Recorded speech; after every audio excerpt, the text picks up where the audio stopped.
No, I looked down and then I looked up and there's a room full of people. I know, it's amazing. Okay, we are now live. Okay. Ready to go? Okay. Good evening, everybody, and welcome to another talk on Wednesday Night Live. Our guest speaker this evening is Luke Akehurst.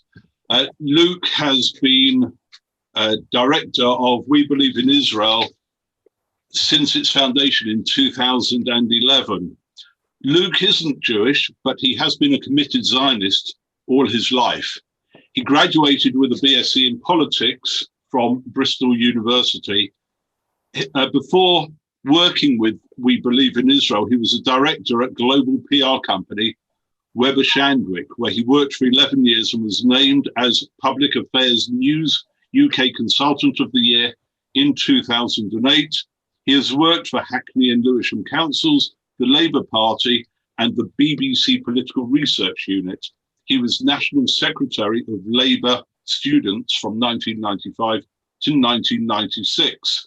Outside of that, Luke was a Hackney councillor, including 7 years as a chief whip, and has stood for Parliament on 2 occasions. He topped the poll in 2020 election to the Labour Party National Executive Committee, having previously served on it from 2010 to 2012. He will speak to us and give us an insight into his life and around that. And we will then invite people to come in and ask questions. If you would like to show your virtual hand through the participants or through the chat room, we would be more than happy to receive those, and we will let you know. I am delighted to welcome Luke Akehurst. Hi, can everyone hear me okay? Yes, we can. Okay, if I pause, it's because I've had the little message flash up that my internet connection is unstable or whatever, and I'm just letting it catch up. Are there people here that I did a talk to this synagogue, but to a slightly differently configured group about Labour Party stuff back in June or something? Are there people that were here for that? Yes, I believe so. And then there are some familiar faces, some of whom I'm not sure are all from this synagogue, because I've associated them with other places who I've met over the years. So it's good to see those of you who know me already, and good to meet those of you who I haven't met before. So really, the kind of little talk at the beginning is just to set the ball rolling, and because it's a kind of quirky thing that I always get asked. If I don't address it in the talk, I get asked, why are you on our side? Like, where does this come from? But I'm intending that as a jumping off point whereby actually when we get to the questions, you can ask me about anything that's vaguely relevant. So if you want to ask me about stuff to do with the Labour Party and anti-Semitism and where the changes in the Labour Party, what's happened this year or over the last 5 years, do. If you want to ask me stuff that's pure stuff around Israel and what's going on in Israel and in the region, do. We Believe in Israel as part of BICOM, so I am very, very much receiving all of their updates of what's going on in the region, talking to my colleague Richard Pater, who is actually based in Jerusalem all the time. If you want to ask me about the politics of Israel in the UK, the PSC and the BDS movement, and with all the different arenas where there's conflict over BDS and delegitimization, do. And if you want to ask me about the politics of Israel as it pertains to what's going on in the States, I'll try to answer. I don't claim to be an expert on American politics, but I can try to express an opinion. But the starting point about kind of how I got involved in this, I mean, it always worries me when people raise that as a question, because it's a little bit there's a lack of self-confidence there, which I can understand given the history of the Jewish community at critical points of existential threat, looking around and asking who its friends are and discovering that there were not many, and that the community was abandoned and left to fight for itself repeatedly through Jewish history. So I kind of get the psychology of the history of being surprised to find non-Jewish allies, but it's still a bit worrying because Israel has a lot of good selling points, and the things that are attractive about Israel to the Jewish community, that are easy to believe in, if you expose those to non-Jewish audiences and actually get the chance to engage them in what Israel is really about, and better still give them the chance to visit, then often we do end up in the right place. My story is, I guess, a bit quirkier. There are people who it turns out they've got some tangential connection to Judaism in their family histories. You often meet people that are non-Jewish advocates, and it turns out they do have a Jewish grandparent, or the family married out or something, or switched religion at some stage in the past, but there's like a connection that leads them to have an interest or an identification with Judaism, which is it's fine. That's not me. There's no connection like that in my family history, and then there are some people that come at it from a Christian faith perspective, that they feel that their interpretation of Christianity is that it's has Hebraic roots, and that they should feel a kind of that there's a direct instruction. If you literally read the Bible, there's an instruction to be supportive of Israel. Again, that's not me. So I work with loads of people that are coming from a Christian Zionist perspective, and I really like them, and I have learned to understand where they're coming from and how to work with them. But that's not my personal background. I'm not a person of faith at all. It's like, as my life has gone on and I've done this job, and even before it, I've developed a fascination with other people's faiths, and I have probably been to more synagogues and more churches than a lot of people, and indeed, have had interactions with all kinds of other faiths as well, Sikhs and Muslims, and so I'm fascinated by faith, but I've not had. I'm not personally a person of faith. So how on earth did I get into it? It's a mixture of family stuff and secular politics and friendships with people in the Jewish community, and the three are tangled in together. So I grew up in a family where it wasn't like we talked about Israel all the time or about Jewish people all the time, but when they did come up when Ivor came up in conversation, when Ivor was in the news, the reactions were positive and supportive.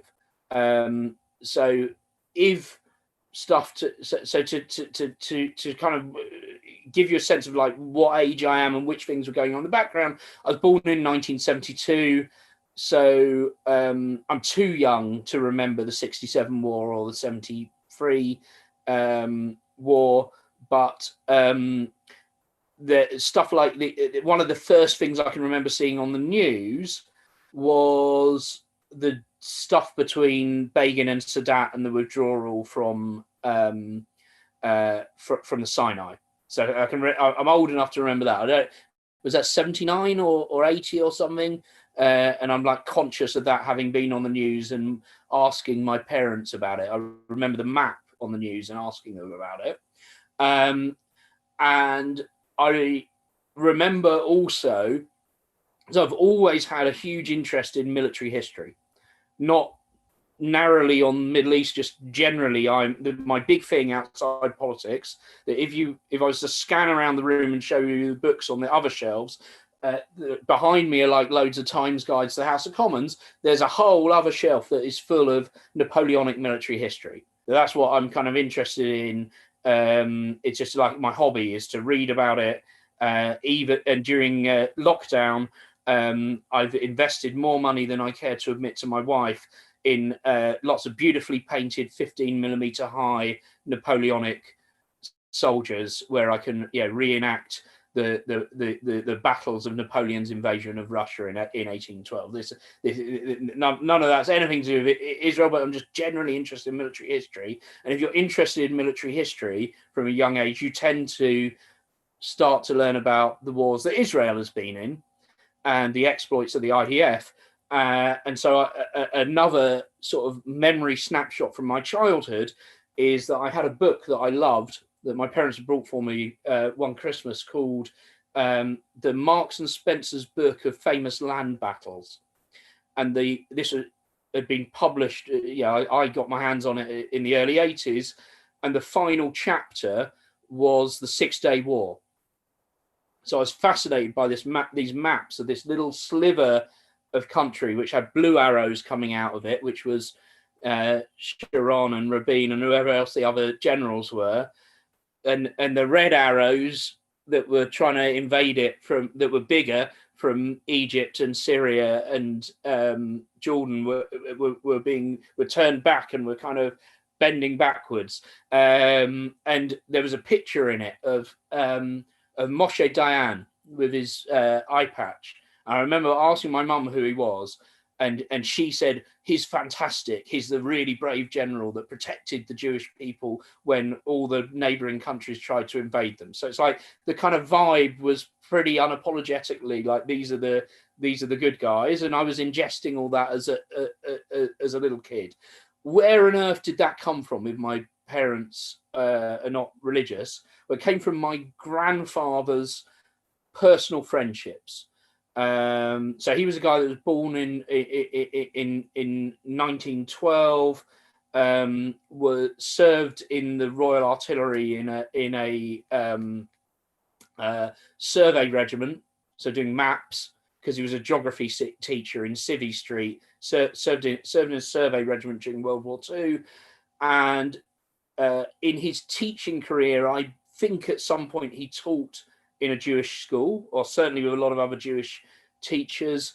And in his army career, there were guys in his unit who I think had also been geography teachers when they were civilians, who were Jewish, who he made big friends with and kept in touch with them to the extent that they were coming to visit him where we lived in Canterbury, from wherever they lived, I'm guessing North London, in the 1980s, when I was old enough to kind of know what was going on. So the Jewish people that I met before I left school were no one my age at all. They weren't like children that were Jewish at my school or in Canterbury. The only people I met were elderly people that were my granddad's friends from his army service.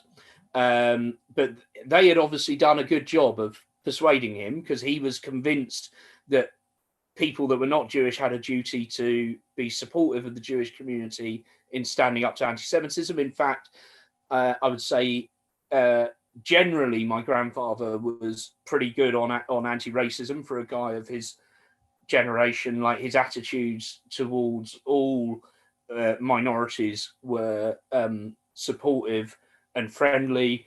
He ended up being a head teacher. So yeah, he was kind of felt that he had had a role in society where he had to be open-minded and progressive, and that extended to relations with different races and faiths.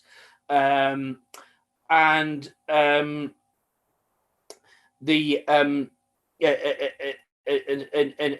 he also, as well as feeling he ought to be supportive of the Jewish community here in the UK, felt that he ought to be supportive to Israel, and that Jewish people deserved a state and it deserved to be protected. So that kind of basics was there. I never heard the word Zionism said though while I was at home. I think I knew the word existed from precocious reading of lots of books about politics, but I'd never really heard it come up in conversation. So I turn up at university with a pre-baked predisposition to be pro-Israel, and kind of fascinated by the idea that suddenly there were people from. I was at Bristol, and it had quite a big Jewish society now, and it had quite a big Jewish society then. But I was sort of fascinated. Oh, there's 18-year-olds suddenly that are Jewish. This is kind of interesting. I don't know anything about their culture. I want to ask. I want to maybe go. Yeah, I was invited as a guest to a Friday night supper in the synagogue on the Orthodox synagogue in Bristol by the Jewish Society, and generally had dealings with the JSOC because of their activism in the student union and my activism. So the other bit that you need to get is of my history is the political stuff started really ridiculously young. So and again is a family inheritance that is quite difficult to that some people kick against where their family's coming from and end up with different opinions, or they don't want anything to do with politics because their family's too political. Mine, I kind of went as full on into it as I could. So the political stuff comes from my mother's grandfather and his wife, who were helped set up the Labour Party in Gravesend in Kent in the 1920s. And then they were both councillors for a very long time, from the 20s through to the 1960s, and were mayors of the town. So there's like, and then the successive generations down through the family, actually on both sides, on my dad's side as well, we've all been Labour Party members of one stripe or another. So I was brought up in an atmosphere where there was a lot of general talk about politics, and then I kind of did an awful lot of reading that led to me landing in a very particular Labour tradition on the moderate end of the Labour Party, very assertively on the moderate end of the Labour Party, whereas that wasn't, for instance, where my dad and my aunt, who were very interested in politics, they were coming more from. I mean, I've managed to get my dad out of it, so he didn't buy into all the Corbyn stuff. But certainly in the 1980s, he was quite keen on Tony Benn. But I took the broad sweep. Oh yeah, be on the left side of politics, and then but then did enough reading to land in a very particular place. So I turned up at university. I'd already been in the Labour Party for 2 years before I even went to the University Freshers' Fair, and turned up knowing how to go to a meeting, how to make things happen in a political meeting, how to make a speech, all of that kind of stuff. And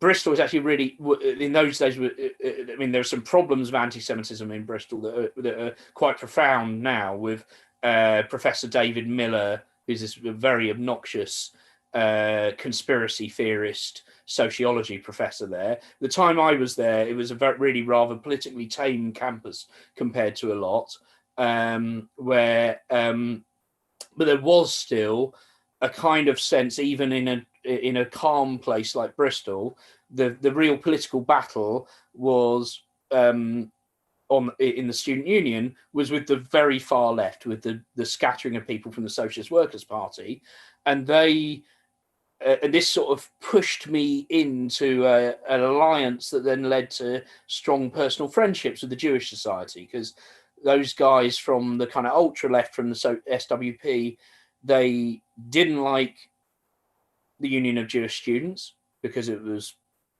Zionist, and they didn't like me because I was a moderate Labour person who didn't agree with their kind of revolutionary agenda. So there was a kind of common enemy, and a common agenda of trying to get the student union to be sensible and not to go. I don't think we called it BDS in those days because that came out of the Durban conference and stuff. But there was stuff like that was around. There was also stuff like in those days the Islamist extremist threat on campus was Hizb ut-Tahrir, and that was a big UJS campaign across the UK, was to no platform Hizb ut-Tahrir as a anti-Semitic and extremist organisation from campuses.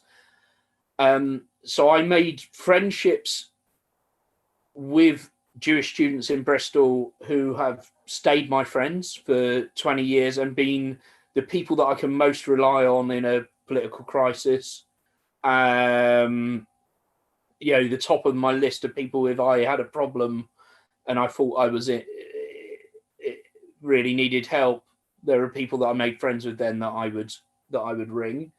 And then I moved on to the kind of national stage, where I, after 5 years kicking around in student politics in Bristol, I finished my time in student politics as the National Secretary of Labour Students.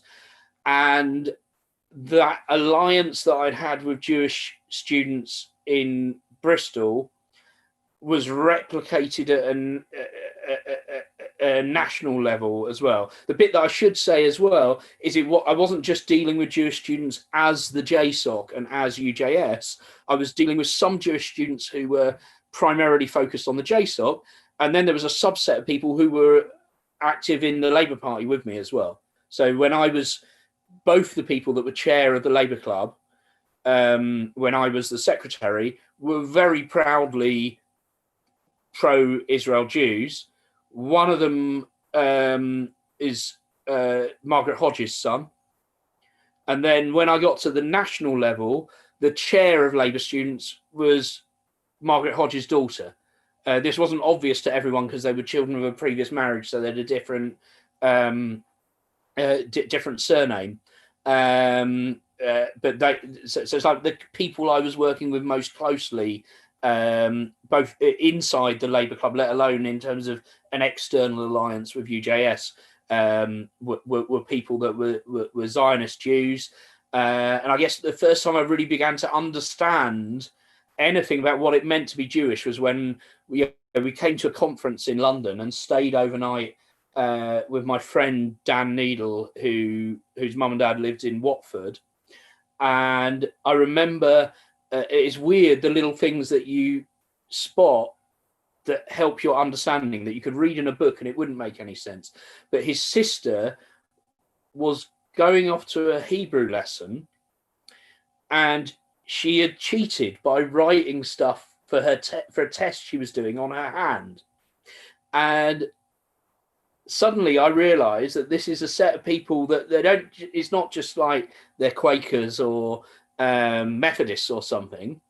That this is a set of people that don't just have a different religion, but have a different culture and a language and a history that's there, and even a different alphabet. And that was quite a revelation for like a kid from Canterbury that didn't really know much about the Jewish community, is to understand that.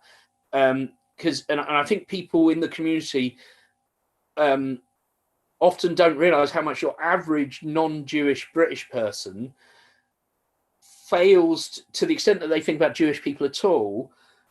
The ethno-religious bit, the bit that you can be Jewish without being particularly religious, the kind of intertangling of community and history and peoplehood with a religion, that's really very difficult to explain to people, and takes quite a while for non-Jews to get their heads around, and is part of the reason why it's quite difficult for people to understand the necessity of Israel as a Jewish state, because they don't really know what Jewish state means. They sort of start thinking that that's talking about a theocracy or about religious rule or something.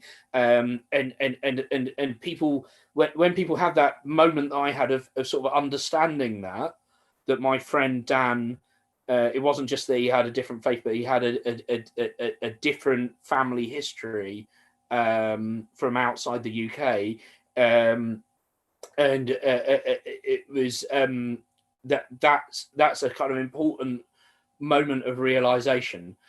So at a national level,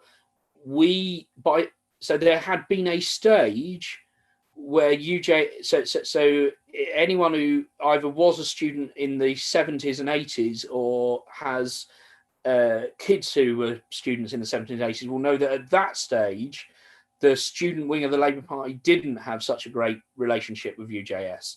And it started to change when John Mann, now the government kind of head of the of tackling anti-Semitism and a member of the House of Lords, when he was the chair of Labour students, he started to change that and to open up the relationship with UJS, and started to move away from a very sort of dogmatic pro-Palestinian stance. And then it accelerated during the period when Stephen Twigg was the president of the National Union of Students, which is about the point where I came in. And then the final piece of the jigsaw was that Scotland, the Scottish Labour students and the Scottish NUS clung on to a very pro-Palestinian stance. And a guy called Jim Murphy, who people may remember having been, I think he was Secretary of State for Scotland once, so he was certainly Labour leader in Scotland at the final point in his career, he switched the Scottish position. So by the time I came in, it was quite embedded that UJS were our allies and that we were basically pro-Israel in the context of a two-state solution, and we were very keen to be as helpful as we could to UJS on any issues that they wanted our support on. And it was a mutually supportive relationship in the National Union of Students, which continued for a very, very long time until a bloke called John Landsman, the boss of Momentum, shut down the student wing of the Labour Party 2 years ago, because he didn't like the fact that it wasn't Corbynite and it had these views that were not the same as John's on everything. The political context by that stage in the wider scene was this was a very optimistic time to be thinking at all about Middle East politics. So I was running Labour Students when Oslo had just happened, and everyone was incredibly, ridiculously optimistic. And so the big thing that happened to do with Israel-Palestine stuff at the NUS conference, when I was sat in the balcony as part of the kind of leadership of Labour Students, was not a big debate about boycotts. It was there was a quirky bit, which was that the left at the conference tried to invite Mordecai Vanunu, the guy that betrayed Israel's nuclear secrets, to be the honorary guest speaker. He couldn't have come because he was in jail, but it was like a big symbolic thing they were trying to do, and we voted against that. We didn't think he was a great person to have speak at NUS. But the optimistic, upbeat bit was that Labour Students organised a mini Oslo, where in the flat where we printed our leaflets, we invited the General Union of Palestinian Students and the Union of Jewish Students, who I don't think had spoken to each other for a very long time, to come and negotiate a joint statement with us chairing the meeting. And that went on through the night. I wasn't in on the negotiations because I was perceived to be rather biased towards the Israeli side. And it succeeded in producing a joint declaration. And then there was this kind of moment where the NUS conference stopped and the Israeli flag and the Palestinian flag were hung over the balcony, and a declaration was jointly read out by the two organizations. So that isn't, I feel really sorry for younger people that have come through during the period since the Second Intifada, where everything is fairly miserable and there isn't really a peace process, because I was lucky my formative political years were where there was a sense that things were really moving in the right direction. That's the story of how I ended up here. The two kind of little jokes are, so when I got so after 11, after a period where I was pursuing a political life in the Labour Party and pursuing a career in lobbying at Weber Shandwick.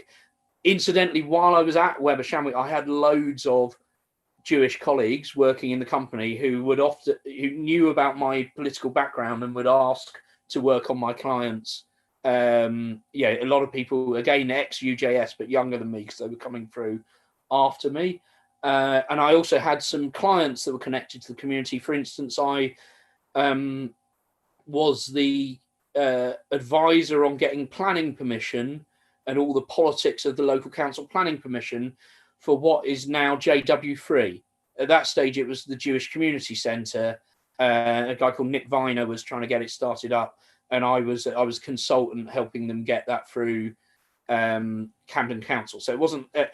And then in my political life as a councillor in Hackney, I got to meet another bit of the community that was completely different to all the mainstream modern Orthodox or whatever Zionists that I'd met. Because I arrived in Hackney in 1998, and and I'm introduced to the late and very much missed Rabbi Abraham Pinter, who shows me around the Yesodi HaTorah school. Shows me a timeline that the girls in the school have made and said, "Oh, look, it ends in 1948 because we don't want to confuse them by telling them that Israel exists." So that was kind of interesting for my head to get my head around the Haredi community, and I had fascinating interactions with them. Some negative, like the electoral fraud scandal in Hackney in 1998. We were not on the same side. And I appeared as a witness in a High Court case, which led to a couple of Haredi councillors doing 6 months each in jail for electoral fraud. Some extremely positive. I served on the board of the Agudas Israel Housing Association and was involved in the provision of social housing to the Haredi community. I served on that for I think about 8 years. So the two little kind of anecdotes I'll end with was so Lizzie, who is Margaret Hodges' daughter, when she heard that a lady called Lorna Fitzsimons, who you may remember from BICOM, had persuaded me to go and work and for We Believe in Israel, she was like, "Oh, the only surprise to those of us that are Jewish is it took you that long to go and work with the community." And then I'd finally got to. All this time, I'd never been to visit Israel until 2005 when I was a parliamentary candidate, and LFI, Labour Friends of Israel, took me on a trip, which had a huge. I mean, I was already supportive, but it was just a magical experience for me to actually go to this country and experience it close up. And I've been back lots of times in my current job, and every time is hugely moving and very enjoyable for me. But so 2005, I get invited, and I turned around to Jeremy Newmark, who I think was already working for the JLC then, but it was his exact same generation of me in student politics. He had been running UJS when I've been running Labour Students. I was like, why didn't you take me then? Why didn't UJS take me? They were always taking groups of student leaders on study tours to Israel. And why? I was like, why did I have to wait till 2005, until 12 years after I graduated? And Jeremy was like, well, when we put together the list of who to take, you were so outrageously pro-Zionist that we thought it was a total waste of our money to bother taking you to Israel, because the idea was to get people on side that were not already on side. So that was why it took me rather a long time to get there. Anyway, that's just some sort of background colour about how I landed in this job. If you want the written version of some of that, there is a Jewish Telegraph interview that you can find online that's headlined something like My Dream Job, Luke Akehurst on why he's working on Israel.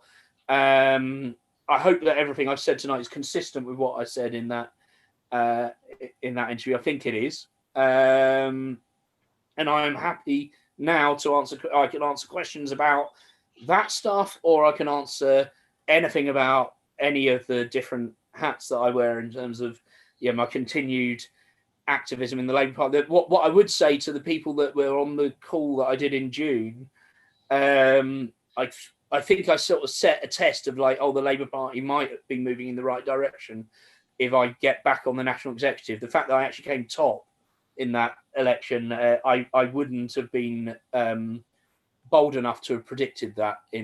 But that tells you the Labour Party is a little bit different to how it's not totally got to where it needs to be yet, but it's a little bit different to how it was during the Corbyn era. If a guy whose day job is being director of We Believe in Israel can come top in the NEC election. Thank you, Luke. Very interesting. Of course, you mentioned about youth of today not necessarily seeing a peace process, but of course, in recent months we had the Abraham Accords with Israel, America and the UAE, which led to the agreement with Bahrain. My question to you is, do you see other Middle Eastern countries making similar agreements with Israel in the near, or dare I say it, the distant future as well? Okay, so I mean, I don't know if you said Sudan, but there's been progress on the Sudan one, even in these sort of dying. I mean, this is what's weird with what's going on in the States. It's like, Trump's head is obviously in a completely different place. He's managed to mess up. It's on the opposite of what you would normally do, which is when you're a lame duck president, you try and have some big foreign policy achievements and you leave the stage with them thinking, did we do the right? Maybe it's a bad thing that this guy's going. And he has, in terms of his personal behaviour, he's busy with a domestic fight that he didn't really need to have. But other bits of the administration are clearly still trying to achieve legacy stuff in the foreign policy field. So there have been American diplomats shuttling back and forth trying to get the Sudan stuff nailed down. And then there seems to be some movement in terms of Egypt as well. There was some quite upbeat stuff that I've read in the last couple of days about an ambassador going back for the first time in a couple of years from Israel to Egypt. Obviously, the Egyptian relationship is a weird one in that there has been a peace deal and there's loads of security cooperation, but it's a cold peace. So that, by which I mean, the Egyptian public has still fed a lot of anti-Semitism on their broadcast and print media, and the government has very good relationships with its Israeli counterparts, but doesn't really want to tell the public that it's doing that. And that is the opposite, and one of the very inspiring things about the UAE and Bahrain deals is that they are intended to be warm pieces where there's a lot of people-to-people and civil society interaction, and where there's been an immense amount of work done to try to build links between universities in the two countries, between cultural organizations, between twinning of towns, exchanges, Israelis suddenly being able to go on planes and go to Dubai and stuff. People, even with COVID, people coming from the UAE to visit Israel with the intention of making it something that is both sustainable and very real, because it's not just the governments being pally, but they're getting their people to make friends, and also with the intention that it creates a big economic dividend, because really the motive on the Gulf states side for doing this is they want they can see that Israel has cracked how to be a really successful economy, and they're already they've taken their big turns towards tourism and service industries so that they're sustainable in a post-oil world. But they've spotted that maybe there's potential for high-tech collaboration with Israel, and to try and copy it as a dynamic society. There's also obviously the security element where the Sunni Arab countries are not daft. They know that the threat that's destabilizing them is actually the Shiite regime in Iran, and that Israel has got brilliant security services, brilliant understanding in intelligence and information gathering capacities, and great military technologies, that it's a good idea to kind of make friends with Israel. I want that to have a knock-on impact into the relationship with the Palestinians.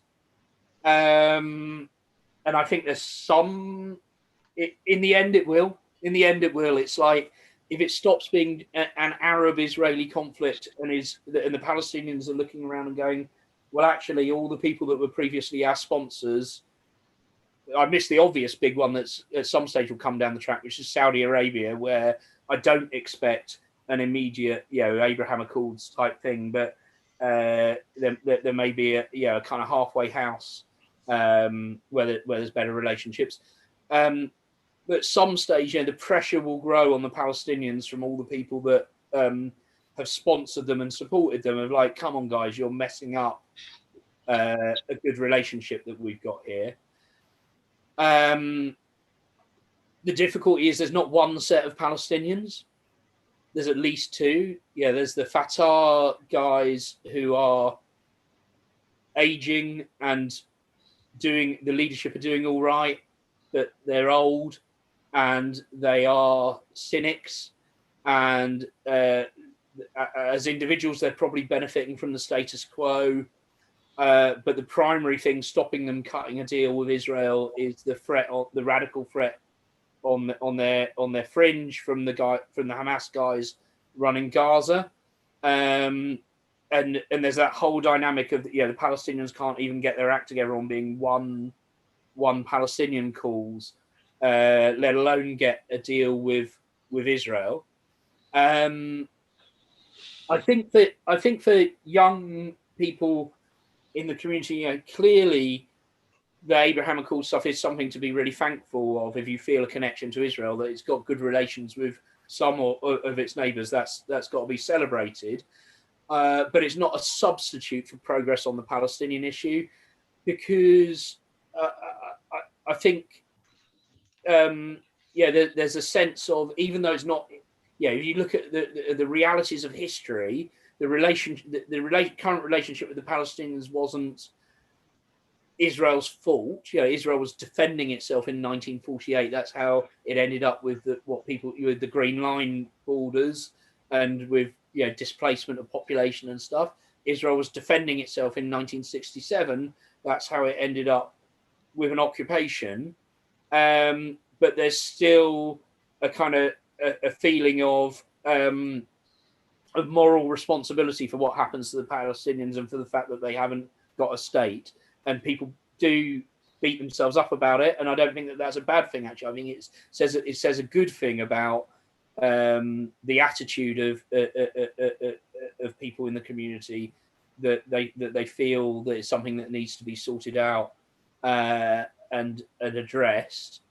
This will be the point where some people might disagree with me or think I'm being a bit starry-eyed. I still believe that the viable long-term solution is two states for two peoples. I don't see it ideologically. I don't see a way around that. Like, I'm a Zionist, so I believe in national self-determination of the Jewish people. I can't then deny it to another set of people that want national self-determination. It's not possible to justify that you believe one set of people should have a statehood and the others shouldn't. And if they both have a state, then that implies partition of the land and a two-state solution. I'm under no illusions that even achieving that would totally end the conflict, because there will always be some people on the Palestinian side that don't think Israel should exist at all. But it would take a lot of the sting out of overseas criticism of Israel if there was a Palestinian state, and for some Palestinians it would resolve the issue. So I think I think it has to happen at some point, but I'm under no illusions about how long it might take to ever get there. There's no great sense of urgency on either side to get on with negotiating one. And and I'm also not under the illusion that it ends the conflict. It's like it's an important stage to ending the conflict, but it might not totally deal with it. Moving slightly away from that, you mentioned Donald Trump, and obviously the good he has done for Israel in terms of the Abraham Accords. We'll ignore most of what's gone on from his aspect in America, but obviously from your being a Labour Party supporter, your socialist tendency, you've noticed that the Democrats now have a president, they have Congress, they have the House of Representatives. How do you feel that things will change under Joe Biden for Israel? And if he doesn't, health-wise, and I'm not wishing anything on him that should be bad, but if he didn't make it through 4 years and Kamala Harris came in as president, she is very much more to the left and very pro-Palestinian. How do you feel that those two people and their impact on Israel might be? Okay, I'm not sure I've heard Kamala Harris kind of described as pro-Palestinian. And certainly, her husband's Jewish, and she feels some sort of sense of connection there. And Joe Biden's 3 children are all married to Jews as well. Married into Jewish families. So, so all of his grandchildren, or not all of them, because some of them are from previous marriage. Yeah, in fact, one of his children got divorced, and then his second wife was Jewish as well. So and upgraded. That's right.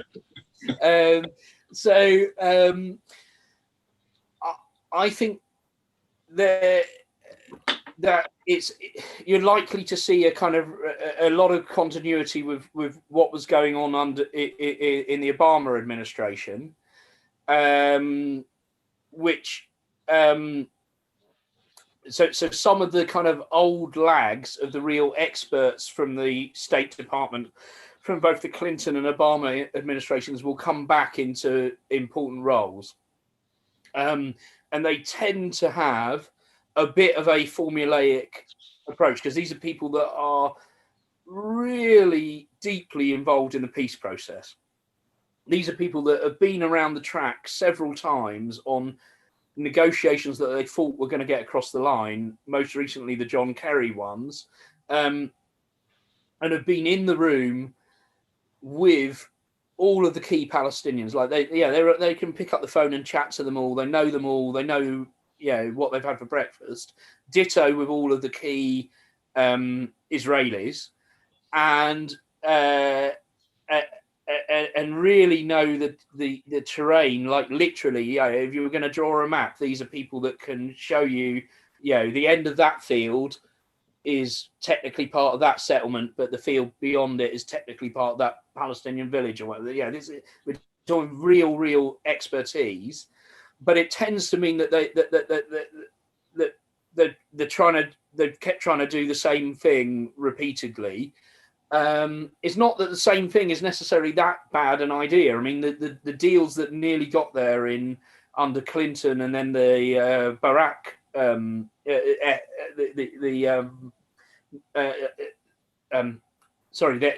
the Ehud Barak one and the Ehud Olmert one. I mean, if we could go wheel back and get those signed off, I think most people would be kind of happy with the Clinton parameters, where there's land swaps to deal with settlements, there's some kind of deal around Jerusalem, there's some the Israeli security it's a sort of rational package, but it's a bit of a stale formula that they're going to be trying to repeat. And the interesting thing will be to what extent they can adjust the game that they've continuously tried to play to take account of the kind of breakthrough with the other Arab countries that has happened with the Abraham Accords. I mean, certainly what they won't go for is anything that looks like the Trump plan. I mean, I'm not necessarily sure that the Trump plan was kind of that real. It was almost like a provocation. Let's whack this thing on the table that's this extraordinary squiggly map, including squiggly bits down along the Sinai border, and it was almost like presenting the greatest dreams that no Israeli negotiator realistically ever expects to achieve, and sort of presenting those and hoping that the Palestinians might react with a counteroffer, and the Palestinians never did. In fact, they kind of went crazy, and we had all the stuff around extension of sovereignty and annexation that became very controversial. So it's kind of rewinding a bit to a more holding the ring balanced position, but a lot of people with a great expertise and a kind of actually a great affection for the region. These are not people that have given up their lives to studying the Israeli-Palestinian peace process out of malignancy. They've done it because they care. A lot of them are from the American Jewish community. I think there is a balance now inside the Democrats between the sort of push, the two voices of the American Jewish community, the more traditional one around AIPAC and the major communal organizations like AJC and stuff, and then the J Street voice, which is a little bit more like, say, Yahad or New Israel Fund would be in the UK. I'm saying that they present themselves as very left-wing and critical. Actually, if you go through most of what they say, J Street's position is kind of like the position of the main communal organizations in the UK. It's just that American politics is generally a lot further to the center or the right than British politics is, particularly on the Israel-Palestine issue. I think what is different to the Obama years is that there is what I would describe as an American analogy for the Corbynites that has grown inside the Democrats. So the Sanders campaign creates this thing of that you can rhetorically be a socialist now in America, and you've got AOC and the Squad, which is now 6 congressmen out of 220 or whatever Democrats, when it used to be 4. So I'll just say, that is 6 out of 220, whereas the Socialist Campaign Group in the Parliamentary Labour Party is 35 or something out of. So it's a lot weaker. Again, American politics is so much more to the right or centre than British politics that actually someone that is presented as like an incendiary left winger, like Bernie Sanders or AOC, wouldn't really be on the left wing of the British Labour Party. Bernie Sanders would be on the right wing of the British Labour Party, and his position on Israel is the same as British Tories. He's in favour of two-state solutions. So some of the people around the Squad are a little are worse than that. So Rashida Tlaib and there's another Muslim congresswoman. Yeah, there are 3 of them altogether. Yeah, who are more into BDS, and then AOC is just like doesn't seem to be across the issues and ends up half the time trying to give olive branches and the other half agreeing to speak on very offside platforms. But there is a set of people right out there on the fringe of the Democrats now who do support BDS and are more overtly pro-Palestinian, and they've captured the DSA, the Democratic Socialists of America, which is like the little socialist party embedded in the Democrats. So the DSA used to be very Jewish and pretty Zionist. It was basically the only people in America that did call themselves socialists used to be Zionist, Jewish, trade union activists. And then the DSA has been captured by people that take their inspiration from kind of Corbynite politics. But so it's a problem that that people in American politics need to counter. But and I guess the lesson they need to learn from Corbynism is not to just laugh at these people and say that they're an irrelevant fringe, but in the spectrum of where people's beliefs are in America, in politics in America as a whole, let alone.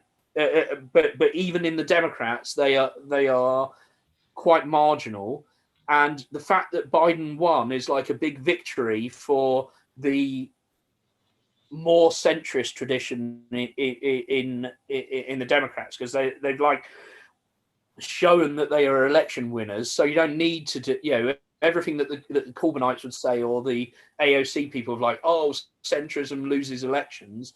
Biden's over the hill. He's an old guy. He's not inspiring. Well, he was inspiring enough that he won the biggest individual set of votes in terms of popular vote of any candidate in American political history, and managed to win states like Georgia that the Democrats haven't traditionally won. So I think he will. He'll be listening to both of those kind of caucuses, to the kind of more APAC-y one and the more J Street one. But I don't think there's like loads for people in Israel or supporters of Israel to be scared of. This is basically a guy that is a long-term friend, and actually is a long-term personal friend of Netanyahu, dating back to Netanyahu's, even though their politics is totally different and they probably laugh at each other's political positions, there's a personal warmth between Joe Biden and Netanyahu, dating back to Netanyahu's time as a diplomat in the States. I have just one other question before I pass on to open it up. Of course, the Democrats may find their hands full over the next few weeks dealing with impeachment and prosecutions and so on and so forth. So they may be quite busy. But my next question relates to something which happened on November the 4th of last year, which was a United Nations General Assembly committee adopted a resolution that referred to Jerusalem's Temple Mount solely by its Muslim name of Haram al-Sharif. Yeah. One of 7 resolutions passed on that day that singled out or condemned Israel, with none on the entire rest of the world. My question is, what happens to truth when fact is lost for people's gain or hatred? And bear in mind, United Nations resolutions is just one area. BDS, which you've obviously referred to, is another area. Yeah. I mean, and the two feed each other, because a lot of declamatory resolutions come out of, frankly, ridiculous bits of the UN. So some of the UN's committee structure, so the UN as a whole is like, I think we need to be careful not to get into the trap of saying the United Nations, the bad guys. Well, let's remember what this was an organisation set up in order to, at the end of World War II, to try and make sure that the atrocities that happened in World War II, not just the Holocaust, but treatment of civilians, never happened again. And most of the people that wrote the UN Charter were Jewish lawyers from around the world who the Holocaust was at the front of their minds when they were writing it.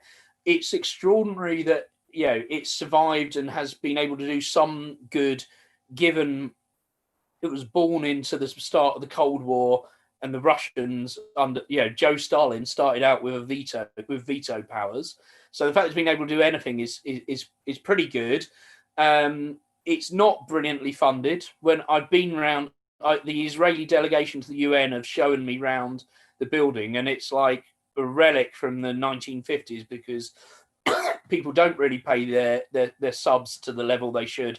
So even the headquarters, let alone the operational side, is a bit fly-bitten, I guess would be the term I would use. I mean, most of it should be sold at a boot fair or something. It's like kind of really showing its age.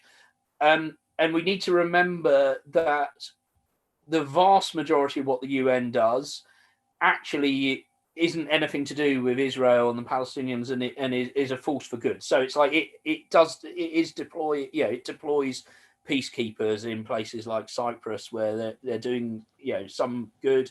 It provides food and education and shelter and whatever else in crises and in areas where there's a need for development. There's loads of stuff that is good, but then the bottom line is the compromise that was struck with the Soviet Union was it's not just a club of democracies, because they didn't want to get into a situation where the League of Nations ended up with an ever dwindling membership of just the idea was to keep everyone around the table. And so there are some very, very unsavory regimes that have equal voting rights with us in the General Assembly. which, remember, the General Assembly resolutions are declamatory. They don't instruct anyone to do anything. They're just like student unions, like a very important student union passing a motion. And then the Security Council, which actually does matter, you have two countries with very bad human rights records, Russia and China, with vetoes. Thankfully, you also have the US with a veto, which is helpful to Israel. And then you have committees which bring the whole thing to disrepute. So the UNHCR. Sorry, have I got the H and the C and the R the right way around? The human rights one. Yeah. You read the UN Watch emails. Yeah, they've elected the worst human rights abusing countries in the world have seats on that, they are sat there stopping any motion that criticizes them. So nothing about the Uyghurs or whatever, because it would upset the Chinese, and lots of motions about Israel. The problem then is that feeds into the NGO world, who write reports, Amnesty or whatever will produce, or B'Tselem is the latest NGO report claiming Israel is apartheid. They leverage things that have been passed by, often not by the whole UN, but can be by bits of it, and it gives it a credit. Accusations against Israel are given a credit. Oh, the UN said this, and then it's Amnesty or another NGO amplifies it, and then that is very, very difficult to counteract in political debate, because all of the caveats that I just offered, I hope I offered a balanced opinion about the UN. Your average kid in a student union or in a trade, or person in a trade union branch, no one's ever suggested that to them, that the UN is anything other than motherhood and apple pie, or that any of these NGOs are anything other than motherhood or apple pie. Actually, the thing I'd say about the NGOs, I mean, not the very Israel-specific ones, but it's important to get a perspective on Amnesty as well. Amnesty's role in relation to Israel is really pretty biased and malign and churning out reports that are extremely tendentious. Amnesty's role in the rest of the world, I would sign up to almost all of their campaigns. They're trying to release prisoners of conscience and address human rights abuses. And it really puts people in a difficult situation, that you're like, well, I trust this organization. Yeah, they've produced authoritative research on this, but they seem to be completely biased on something where the facts. So that's my kind of overview. I would encourage people, if you don't already, sign up to the UN Watch emails. They do a fantastic job of actually exposing the level of bias. The British politics bit that I wanted to mention is we do have a really pro-Israel government. Key ministers are passionately pro-Israel, really believe in it, want to create political there was political distance between them and Corbyn anyway, but they kind of want to keep that political distance, both because they believe in it and they think it's good politics. They don't seem to have a handle on what their diplomats are doing at the UN. So every time that Britain decides which way to vote on all this stuff, it isn't always voting in a very good way. Sometimes it gets near to, sometimes it abstains when the Americans and the Australians vote in a pro-Israel way. Sometimes it even votes the wrong way. It's like the British diplomats at the UN have been pre-programmed to just keep doing the same old stuff that they've been doing forever. And the UN Watch reports can make quite alarming reading about which way our own government's representatives voted. And we need to hold people inside the Tory party, as well as the Jewish community and the wider pro-Israel community, need to hold Boris and Dominic Raab to account on that. It's all very well being rhetorically pro-Israel and generally being an ally and a good trading partner and stuff, but actually you're still voting the wrong way on quite a lot of key UN votes. I'm not trying to suggest clearly the problems in my own political party are way bigger in terms of attitude. I wasn't going to go that direction. Can I just bring somebody else in, because I know that we're marching on time, and I know that you probably don't want to be here all evening, but we should finish by 11 o'clock, hopefully. Let me see. David Oliver, you're on. Hi, Luke. The big word now and for a long time is vaccine. And a couple of weeks ago, Israel suddenly shot to the top of the world. They were fantastic, wonderful, and they were doing far more than any other country.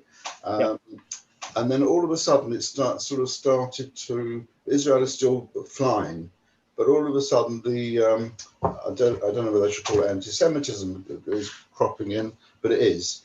And I don't know whether you saw it, but there was a program, part of Sky News yesterday, and they went into various different parts of Israel and the Palestinians, and then they suddenly said, and they went into Gaza as well, and they said there isn't one vial of vaccine in Gaza, which may or may not be right. I mean, I hope it's not right, but it's not right.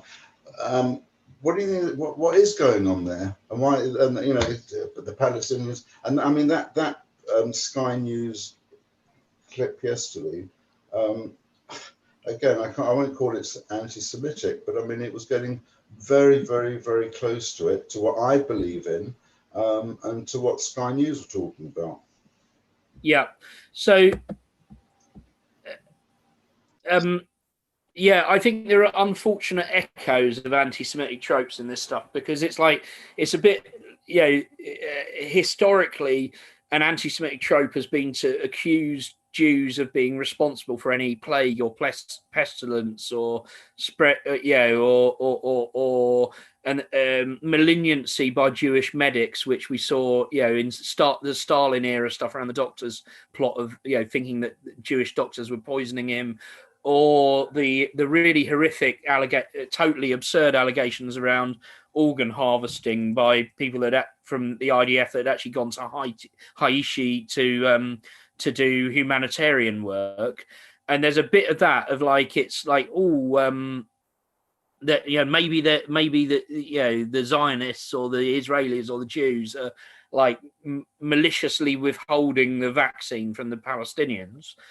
I think the people that really get into anti-Semitic conspiracy theories are so malign that if Israel was giving vaccinations to every single Palestinian, they would accuse Israel. They would come up with a conspiracy theory that there was some poison in the vaccine, or it was a microchipping exercise. Because the kind of people that believe anti-Semitic conspiracy theories also believe lots of mad conspiracy theories around vaccination in general, and COVID vaccination in particular, and COVID restrictions in particular. So there's that sort of stuff buzzing around. And then there's also just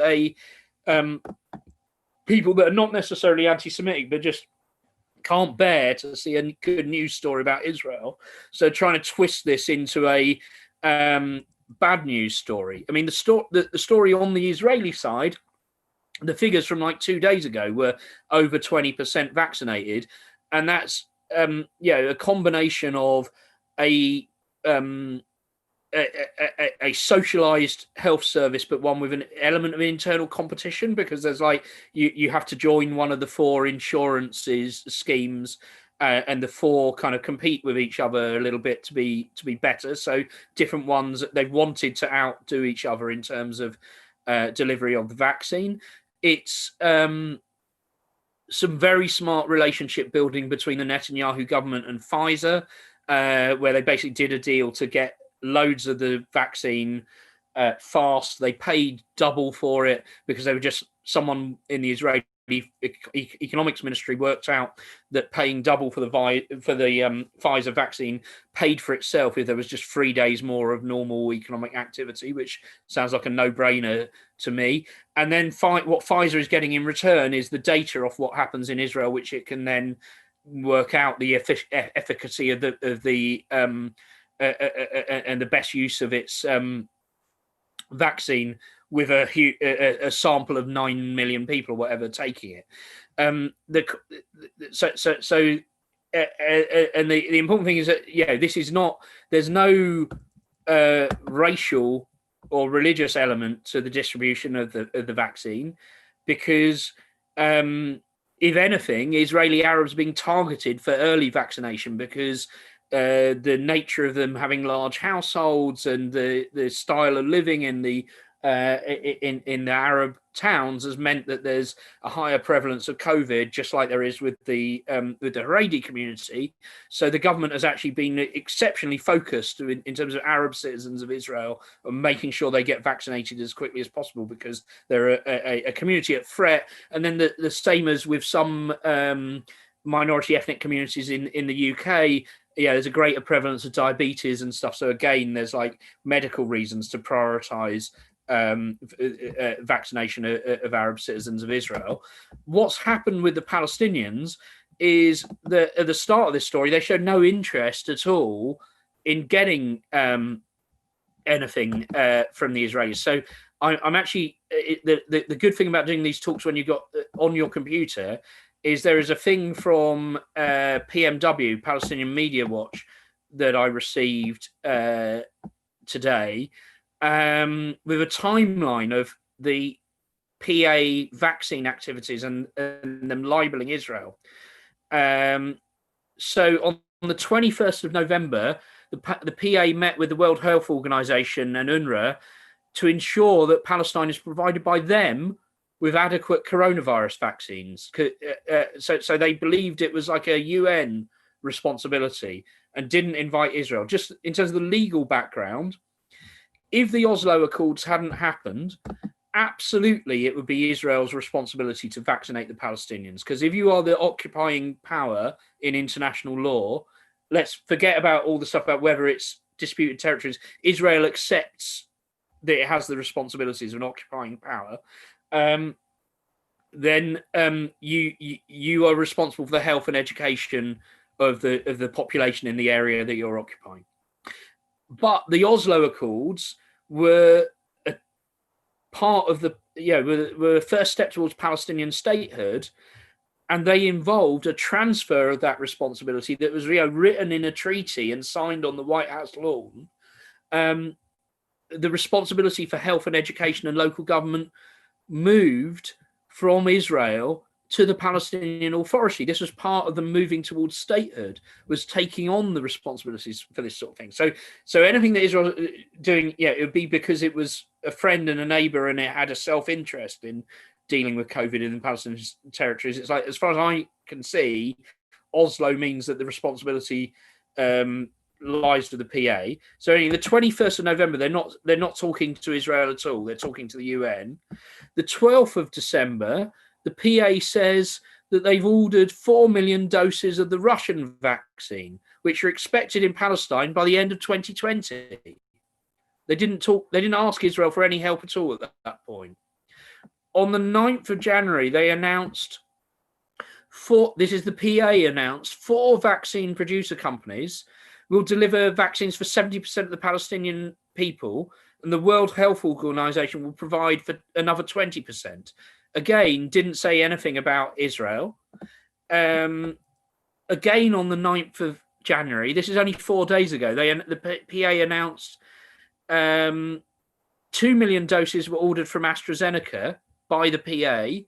We received an official response from the company, and the Russian company Sputnik also had a vaccine ordered from them by the PA. And the PA said, we're not waiting, hanging around, we're working to get these vaccines. Again, it said nothing about any help from Israel. Then suddenly the next day on the 10th, they changed their line after all this period where they hadn't asked, and where they had, by the way, had help on other aspects of coronavirus, like Israel giving them ventilators and stuff. They suddenly say, the PA suddenly says that Israel needs to supply the Palestinian people with coronavirus vaccines. They are racially discriminating against the Palestinian people. Well, they're not, because they're inoculating people of exactly the same race who are Arab citizens of Israel. And they describe it as an apartheid against the Palestinian people in the field of health. So that's the timeline and the facts of what happened. I mean, it's horrible. It's a horrible lie. Those of you who are already on my email list will have seen what Edelstein, the Israeli health minister, has said, because I emailed that round on Monday. If you don't get my emails, I've put the link to sign up to them in the chat. Please do sign up. It'd be great for me to be able to tell you about our campaigns and give you these facts. In contrast to me speaking, where I go on a bit, my emails are nice and crisp and to the point. But this is they've just come up with this as a political swerve at the last minute, when they were never they were always talking about procuring the vaccine from other places, and Edelstein said, look, realistically, I'm not gonna take vaccines away from Israeli citizens and give them to citizens of the next door in the Palestinian Authority, but Israel recognizes that it's not just the PA's problem, because lots of Palestinians work in Israel, and so it's important that they're vaccinated, just from a self-interest point of view, let alone humanitarian. And then he said, we're going to be ready to help our Palestinian neighbors once we've sorted out our own program, which is going to be very soon, because the Israelis are moving out ultra fast. But they said, we hope that by the time we get there, the drugs they've ordered from AstraZeneca and the Russians will be on flow, and we won't need to help them, but we will help if we needed to. Sorry, I'm exercised about this. Just on that point, where you mentioned that the 9th of January, they were still talking to overseas companies, and it wasn't until the 10th of January where they mentioned about Israel denying them. Of course, the article about them being denied drugs was in Sunday's newspaper 10 days ago, when it was the 3rd of January, saying that Israel were denying the Palestinians the vaccine at that time. So while they were ordering it from other people, the Observer merely reporting something which wasn't factual. No, it's people looking at a good news story from Israel, of Israel doing a stunning job on vaccinating people, and going, oh, we can't have good news stories from Israel, we better find a twist on this, and we'll say that they're denying it to the Palestinians, and it's and then the Palestinians have belatedly jumped on this, and they are they don't need the ones from they don't need Pfizer ones from Israel. I mean, they might need an interim small batch or something, but they've got stuff on order that's coming. It's not like they've suddenly cancelled the AstraZeneca thing or the Russia thing, and it's actually I'm tempted to sort of say, given that the UN and the EU and Britain are major funders of the Palestinian Authority, actually, it's almost like, have we not got the moral responsibility to help sort out their vaccination? It's like, why is it purely Israel's issue? It's like the international community accepts a general responsibility for the welfare of the Palestinians. We've got, going back to the UN, it's got an entirely separate agency that just deals with Palestinian refugees. Why is it not UNRWA's responsibility to because we live in a blame society where somebody has to be blamed for something. There's always somebody to blame for something. So the Israelis are pretty good at accepting the blame. If it's okay with you, we'll take one more question, because we'll go to George White, if you'd like to unmute yourself. Luke, first of all, my question revolves around the new Labour leader. First of all, I need to compliment you on the great article you wrote regarding what he has to do to change the Labour Party back last April. Do you think he's actually going to deliver what he says he's going to do, or is he going to get tied up with all sorts of committees and people within the Labour Party that he can't actually make it? Okay, so this is a very short version of what I said in June, because I could talk for. I'm not going to talk for an hour about Starmer and what he's got to do. So I think if we're talking, will he deliver on anti-Semitism? I think he will. I think he personally cares a lot about it. His wife is Jewish. His in-laws are Jewish. His kids are Jewish. He's got relatives who live in Israel. I think he really finds the anti-Semitism stuff stomach churning, and also any illusions that he might have had that he could run a strategy of kind of appeasing the Corbynite left or getting them to buy into his leadership have been totally shattered over the period since he was leader in April. They went to war with him within a week, and they are trying to destroy him. So I think there's no point he can't compromise on the anti-Semitism morally, because it matters to him, and he wants it out of the party. Politically, because he will never be prime minister, and there's a load of other things that he's got to change to make the Labour Party electable. But this is like entry grade stuff. British public are not going to elect Labour into power unless it has cleaned its Augean stables of anti-Semitism and been seen to do it. Internal politics of the Labour Party, the people that created the anti-Semitism problem, who some cases are directly responsible for it, other cases don't want to tackle it because it's their friends that have promoted it, who it's intertangled with their ideology. Those are the same people trying to destroy Keir Starmer's leadership. So he needs to take on the ideology of it. He needs to take on the individuals and get them out of the party if they actually are anti-Semites. He needs to weaken all of these people because they are a direct threat. They want to take him out as leader. They either a leadership challenge or wait and try and get rid of him after the general election. So he has, and then legally we now know what the EHRC report says. When I spoke in June, we could only guess what it would say.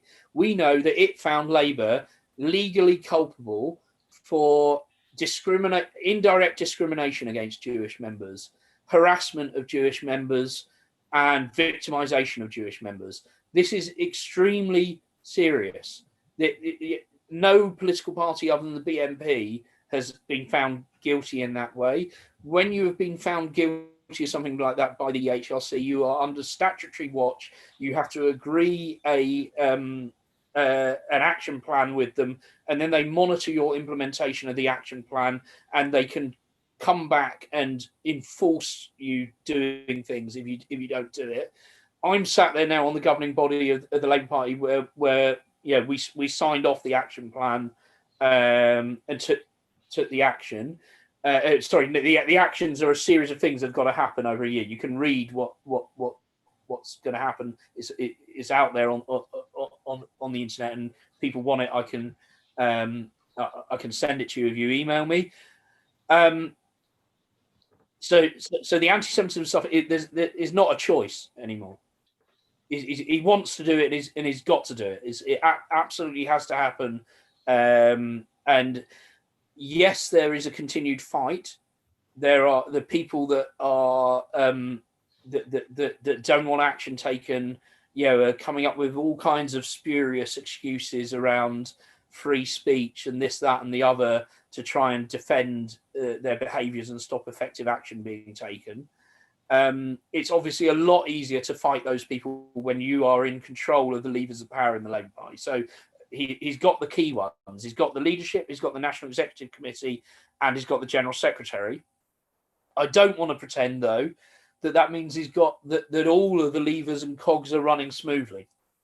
There's a committee called the National Constitutional Committee that is supposed to expel people. The composition of that committee doesn't give me any confidence that it will deal robustly with these cases.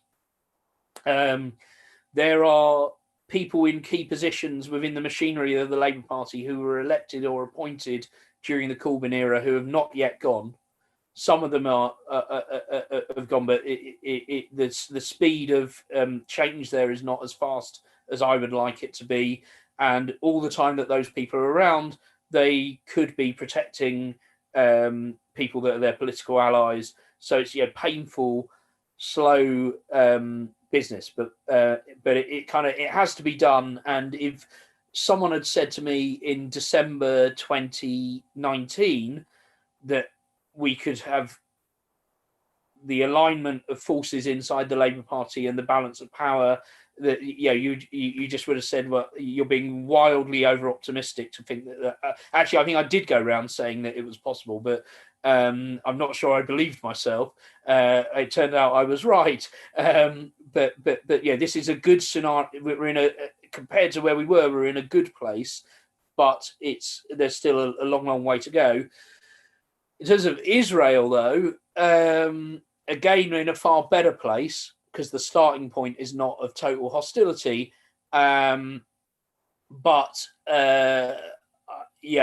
think here is probably a sort of Ed Miliband type politics on Israel. So kind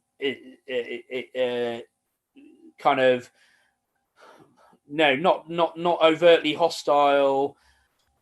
Believes in their heart of hearts in a two-state solution, but not robust in the way that those of us that are passionate supporters of Israel would like. And the balance of forces inside the party, whilst it's moved into the right place on anti-Semitism, we have a problem with some of the major unions that they actually moved quite early on anti-Semitism, but are in a bad place on BDS and affiliation to the PSC, etc. I'm sponsoring with Britain Israel Trade Union Dialogue a conference about how we tackle the debate about Israel and the unions on the 25th of this month. Any of you that are members of a trade union, get in touch and I can sign you up for the detail on that. Gosh. Okay. Luke, the hour that you were coming on with us has lasted for 90 minutes. Which is hopefully our summer, which will come in time for 3 months, will last 4.5 months. So thank you very much. It's certainly been interesting. It's been very listenable. It's been insightful. And it's been an absolute pleasure having you with us this evening. And thank you for giving up of your time to be with us. Thank you.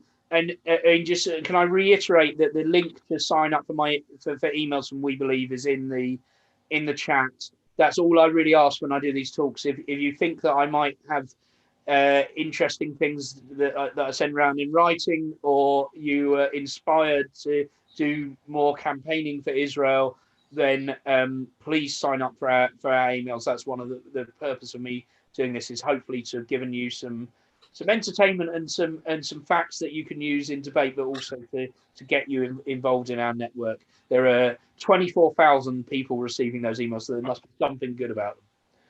Okay, thank you. Just to let everybody know, thank you for being here this evening. Next week is it's the mental health awareness Shabbat, but leading up to that, we have a week of events which you can see either on the Shul website. And next Wednesday evening, we have the founder, chairman and life president of Jamie with us. It's Dr. Martin Aaron, who will be with us. And I'm sure that will be a most interesting evening talking about mental health awareness. Just one other thing, Luke, is just to say to you that I know that in Bristol, they invited you to the synagogue for a Friday night. In time, we may well have a dinner in our synagogue on a Friday night, and you with pleasure, you should be our guest for that. Who knows when that might be, that we're having food in a synagogue or anything else along those lines, but please be our guest at that time. It'll be all the sweeter for the delay in it happening. And I really look for, some of you I do know from meeting in person. This isn't a substitute for getting together and sharing each other's company, but and I can't wait to be able to see everyone in person. We look forward to that. The food is on a very, very slow cooker at the moment. Yeah. So again, thank you very much, everybody, for being here this evening. Phil, I presume you've ended the I'm on live. it now. Yeah, I just. And thank you very much for being here. I wish you all well. You should, you, your families should all